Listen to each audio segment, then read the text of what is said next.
కనీసం ఒక పని చేసుకోగలుగుతున్నాడు, మనం కష్టం మనం సంపాదించుకోగలుగుతున్నాం అనే నమ్మకం ఉందా ఇప్పుడు ఈ ప్రభుత్వం వచ్చాక? కొన్ని వందల టాటర్లు ఓనర్లు బతుకుతున్నారు, కొంతమంది కొన్ని వందల మంది డ్రైవర్లు బతుకుతున్నారు, కొన్ని వందల మంది ఇసుక కొట్టే వాళ్ళు బతుకుతున్నారు. ఇంతకుముందు ప్రభుత్వంలో వాళ్ళు ఎవరిలో కూడా కోరిలో దిగల, ఏట్లో దిగల, ఏదో పని ఉంటే వెళ్తాం లేదా పస్తులు ఉంటాం. ఇప్పుడు రోజు పని 500, 400, 700, 800 రోజు పని చూపిస్తున్నారు. ఇది బాగుందిగా.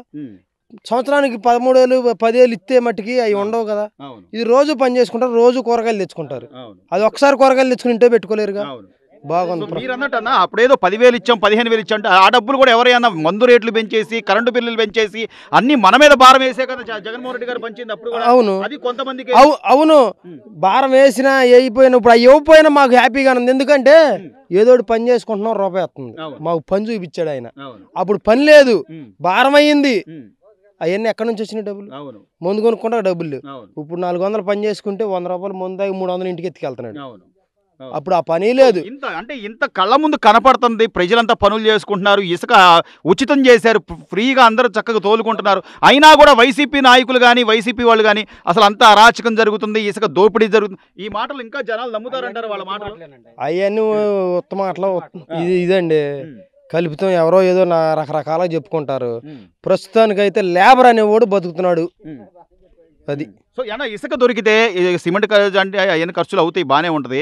ఇసుకంటూ ఫ్రీగా దొరికితే భవన నిర్మాణ కార్మికులకు పనులు ఉంటాయా లేదా? ఒక భవనం నిర్మాణం ఏంటండి, టాపీ మేస్త్రీలు బతుకుతారు, ఎలక్ట్రీషియన్ ఇప్పుడు కరెంటు పెట్టుకుంటారు కదా, ఎలక్ట్రీషియన్లు బతుకుతారు, ఎలక్ట్రీషియన్ సామాను అమ్ముకునే వాళ్ళు బతుకుతారు, టాపీ సిమెంట్ కట్టలు అమ్ముకునే వాళ్ళు బతుకుతారు. ఒకళ్ళు కాదు, కొన్ని టైల్స్ పని చేసేవాళ్ళు, కొన్ని వందల రకాలు ఉండే ఇసుకతో పని ఉండేవాళ్ళు, కొన్ని వందల మంది బతుకుతారు. వీళ్ళకి మనకు కనపడేది కోరిలో ఇసుక కొట్టేవాళ్ళు, టాటర్లో డ్రైవర్లు, ఓనర్లే కనపడుతున్నారు. కనపడకుండా కొన్ని వందల మంది బతికేవాళ్ళు ఉన్నారు ఈ ఇసుక మీద. వేల కుటుంబాలు బతికే ఉన్నాయి. మరి అంతకుముందు ప్రభుత్వం ఎట్ట బతికారు? అప్పుడు పరిస్థితి ఏంటి? ఏ అప్పులు తెచ్చుకుని తిన్నారు, ఆ అప్పులు ఇప్పుడు కట్టుకుంటున్నారు.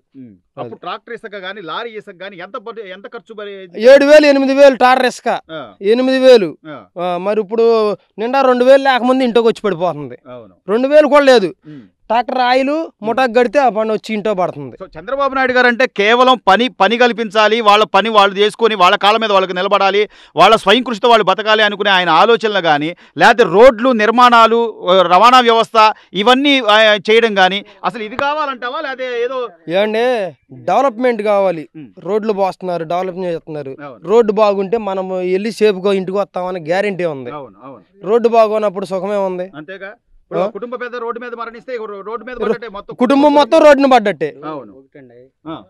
ఒక్కసారి నీకు 20,000 ఇచ్చే బదులు 360 రోజులు 200 రాని 300 రాని కమ్మగా బతుకుతారుగా. ఒక్కసారి 20,000 ఇస్తున్నావు, ఆడు 10,000 ఇంటూ ఎత్తున్నాడు, 10,000 జేబులు వేసుకెళ్తున్నాడు. అది కూడా ముందుగా తగలేయడం అంతే. అసలు ఆ బ్రాండ్లు కూడా గతంలో కనీసం ఆ బ్రాండ్లు ఏం తాగారు అనేది ఏమైనా గుర్తుందన్న? జగన్మోహన్ రెడ్డి గారు ఉన్నప్పుడు ఏ బ్రాండ్లు తాగారు, ఏ ముందు తాగారు? ఇక్కడ అనేక రకాలు వచ్చేసి నీలే అప్పుడు. దానికి కూడా మళ్ళీ అనారోగ్యాలు, రోగాల బారిన కూడా పడ్డారు కదా అప్పుడు మందు తాగిన వాళ్ళు. అంటే కొంతమంది అలవాటు ఉన్న వాళ్ళు. అవును అవును. ఇప్పుడు ఎట్లుందన్న పరిస్థితి? ఎట్లుంది ఇసుక పరిస్థితి? అయితే అప్పుడు పని లేక ఖాళీగా ఉండి ఇట్ట ఆడమిటి ఈడమిటి తిరిగి ఒక కోట తాగుదామన్న ఆలోచన. ఇప్పుడు తెల్లారులు ఎత్తి అన్నం కట్టుకుని వాళ్ళందరూ వచ్చి కోరీలు ఇసుక కొడుతున్నారు. సాయంత్రం వెళ్ళే వరకు ఆ ముందు ఆలోచన అనేది వాళ్ళకు ఉండదు. సాయంత్రం వెళ్తే ఏదైనా అలవాటు ఉండడు, సీసా తాగుతాడు, ఇంటికి పోతాడు, ఇంట్లో ఇస్తున్నాడు. పని లేనప్పుడు అప్పు చేసి 3 సీసాలు తాగుతున్నాడు. ఇవాళ 1 సీసా తాగినాడు, రేపు 3 సీసాలు తాగుతున్నాడు మొన్నటి వరకు. అలా జరిగింది ప్రభుత్వం. సార్, ఈ రోజున ఒక ట్రాక్టర్ డ్రైవర్గా ఇసుక ఉచితం చేసిన తర్వాత క్వారీల్లో కేవలం కూలి ఖర్చులు తప్ప ఇసుకకైతే రూపాయి తీసుకోవట్లేదు. ఇప్పుడు ఎలా ఉంది సార్? ఒక డ్రైవర్గా మీకు పనులు దొరుకుతున్నాయి, ఉపాధి ఉంటుందా? పనులు దొరుకుతున్నాయి.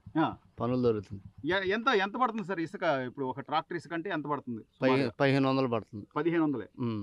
అక్కడ కేవలం అది తోడి వేసే వాళ్ళ కూలి ఖర్చులు లేకపోతే ఇసుక ఏమన్నా విడిగా తీసుకుంటున్నారా? లోడ్ చేసినందుకు 500 తీసుకుంటారు అంతే. ఇసుక అయితే రూపాయి కూడా ఏం తీసుకోవట్లేదు. అప్పుడు ఎలా ఉండేది సార్? గతంలో వైసీపీ ప్రభుత్వం ఉన్నప్పుడు ఎలా ఉండేది? 500 తీసుకున్నారు లోడింగ్.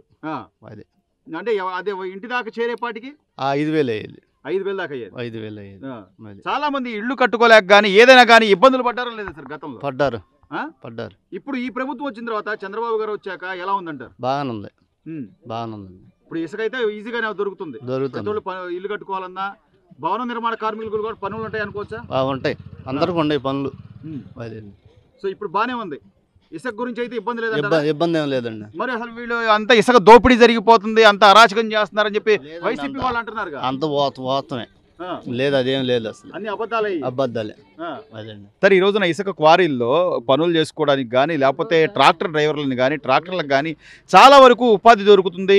ఈ ప్రభుత్వం వచ్చిన తర్వాత పూర్తిగా ఇసుక ఉచితం చేశాక చంద్రబాబు నాయుడు గారు సీఎంగా ఒకే మాట చెప్తున్నాడు, మీకు ఎంత కావాలంటే అంత ఇసుక తీసుకెళ్ళండి, రూపాయి కూడా మీరు కట్టవసరం, అక్కడ ఛార్జీలు లోడింగ్ ఛార్జీలు మాత్రం కొంత అవుతున్నాయి అని చెప్పి చెప్తున్నారు. అప్పుడు ప్రభుత్వానికి ఇప్పటికి ఏంటి సార్ తేడా, ఎలా ఉంది? లేబర్ అనేది ఇబ్బందులు పడకుండా ఉండాలంటే ఇప్పుడే బాగుందండి. అందరూ బతుకుతున్నారు, ఉచితం ఇసుక వదిలేరు, అందరూ లేబర్ మొత్తం వచ్చి దీంట్లో పని చేసుకుంటున్నాం ఉచితంగా. గతంలో ఎలా ఉండేది సార్? జగన్ గారు ఉన్నప్పుడు ఎలా ఉండేది? మొత్తం అంతా తీసుకెళ్లి తోడే డంపింగ్ చేసేవాళ్ళు, అప్పుడు ఎలా ఉండేది సార్? బ్లాక్ చేసేసారు, ఇంకా ఎట్ట ఉండేది ఏముంది, అప్పుడు ఎవరిని దిగనీయలేదుగా. అవును, ఇప్పుడంటే లేబర్ మొత్తం దీంట్లో బతుకుతున్నారు ప్రియసగ్గా. అవును, అది అప్పుడు ఇంకా ఇతర రాష్ట్రాలు కానీ అటని ఇటని కూడా పోయేది, ఇప్పుడు అసలు ఆ పరిస్థితి కూడా అసలు లేదు. మన టోకెన్ ఉంటేనే లోకల్, అవును, లేదంటే బయటికి వెళ్ళే పని లేదు, అంతే. సో ఇప్పుడైతే అందరికీ అందుతుంది అంటారు? అందరికి అందుతుంది. సామాన్యుడికి కూడా ఇల్లు కట్టుకోవాలంటే కొద్దిగా ముందుకొచ్చి ఎవరైనా ఫౌండేషన్ లో కూడా ఇసుకదే.